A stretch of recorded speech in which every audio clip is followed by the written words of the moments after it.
এখন আমরা যে প্রশ্নটি দেখব সেটি হচ্ছে ন্যাপথালিনে C1-C2 মানে কার্বন 1 এবং কার্বন 2 বন্ধন দৈর্ঘ্য তুলনামূলকভাবে কার্বন 2 এবং কার্বন 3 বন্ধন দৈর্ঘ্য অপেক্ষা কম ব্যাখ্যা করো। মানে প্রথম কার্বন এবং দ্বিতীয় কার্বনের মধ্যে যে বন্ধনটা থাকে আর দ্বিতীয় কার্বন এবং তৃতীয় কার্বনের মধ্যে যে বন্ধনটা থাকে ওই বন্ধন দুইটার মধ্যে পার্থক্যটা দেখব। এখানে প্রথম কার্বন এবং দ্বিতীয় কার্বনের বন্ধন দৈর্ঘ্যটা হচ্ছে গিয়ে দ্বিতীয় এবং তৃতীয় কার্বনের অপেক্ষা কি কম থাকে বন্ধন দৈর্ঘ্যটা।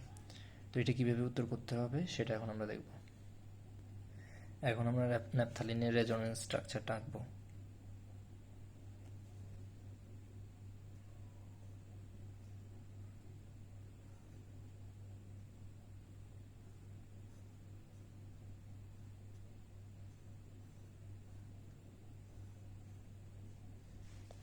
তো প্রথম গঠনটা এরকম হতে পারে।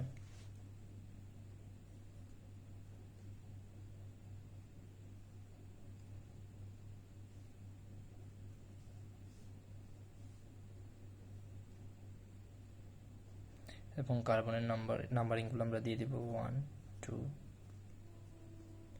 5 6 7 8 9 10। এটা হচ্ছে 9 এবং এটা হচ্ছে 10। তো এটা হচ্ছে এক ধরনের রেজোনেন্স কাঠামো। এরপর হচ্ছে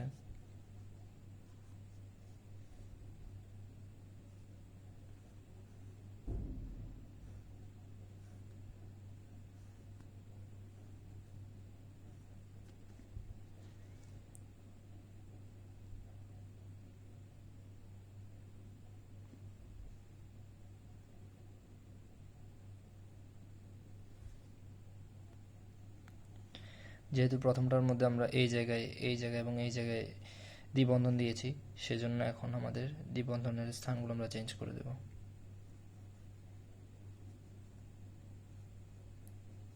তাহলে এটা হচ্ছে আরেক ধরনের রেজোনেন্স কাঠামো।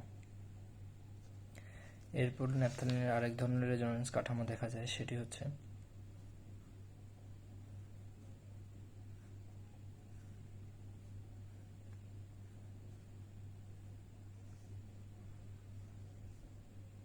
এবার বেঞ্জিন রিংটা এই পাশে সৃষ্টি হবে।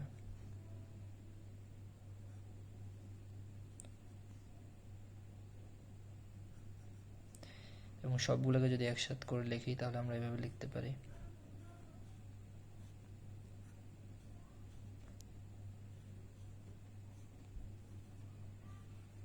এটাই হচ্ছে ন্যাপথালিনের সম্ভাব্য রেজোনেন্স কাঠামো। এবং এই চিত্রটাকে আমরা এ, এটাকে বি এবং এটাকে সি দ্বারা প্রকাশ করলাম। এখানে আমাদের রেজোনেন্স কাঠামোগুলোর দিকে ভালোভাবে খেয়াল করলে দেখব যে এ এবং বি চিত্রের মধ্যে আমাদের প্রথম কার্বন এবং দ্বিতীয় কার্বনের দিকে যদি তাকাই, দেখা যাচ্ছে এখানে দ্বিবন্ধন রয়েছে। এবং সি চিত্রের মধ্যে আমরা কিন্তু প্রথম এবং দ্বিতীয় কার্বনের মধ্যে কোনো দ্বিবন্ধন নেই। এখানে 1 2 3 4 5 6 7 8 দ্বারা যদি প্রকাশ করি, এখানে প্রথম এবং দ্বিতীয় কার্বনের মধ্যে কোনো দ্বিবন্ধন নেই, কিন্তু বি চিত্রেও দুই বন্ধন আছে। এই চিত্রেও কি প্রথম এবং 2 নম্বর কার্বনে হচ্ছে কি দ্বিবন্ধন রয়েছে। এরপরে যদি আমরা 2 নম্বর কার্বন এবং 3 নম্বর কার্বনের দিকে তাকাই, তাহলে দেখতেছি এ চিত্র এবং বি চিত্রের মধ্যে কোথাও দ্বিবন্ধন নেই, কিন্তু সি চিত্রের মধ্যে 2 নম্বর কার্বন এবং 3 নম্বর কার্বনের মধ্যে দ্বিবন্ধন বিদ্যমান।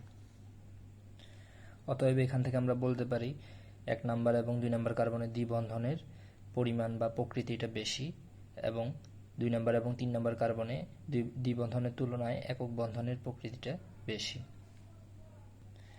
এখন 1 নম্বর এবং 2 নম্বর কার্বনের দ্বিবন্ধনের প্রকৃতিটা বেশি হওয়ার কারণে এর বন্ধন দৈর্ঘ্যটা কমে যায়। যদি 2 বন্ধন থাকে তাহলে কার্বন এবং কার্বন কার্বন বন্ধনের বন্ধন দৈর্ঘ্যটা কমে যায়। আর যেহেতু 2 নম্বর এবং 3 নম্বর কার্বনে দ্বিবন্ধন নেই, শুধু একক বন্ধনের দ্বিবন্ধন কম এবং একক বন্ধনের পরিমাণ বেশি, সেজন্য এর বন্ধন দৈর্ঘ্যটা তুলনামূলকভাবে 1 নম্বর কার্বন এবং 2 নম্বরের চাইতে বেশি।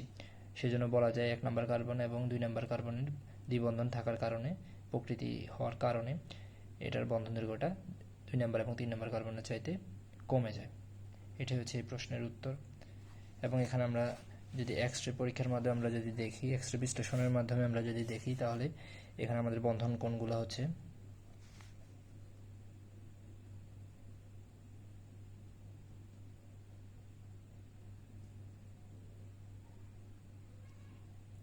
চারিদিকে হাইড্রোজেন থাকবে।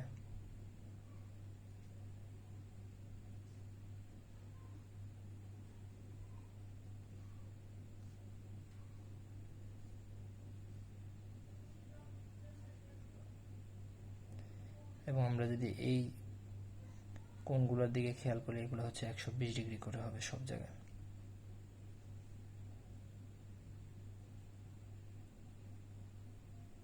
আমরা জাস্ট ডিগ্রিগুলো দেখছি কতটুকু কোণ হবে ওই জিনিসটা।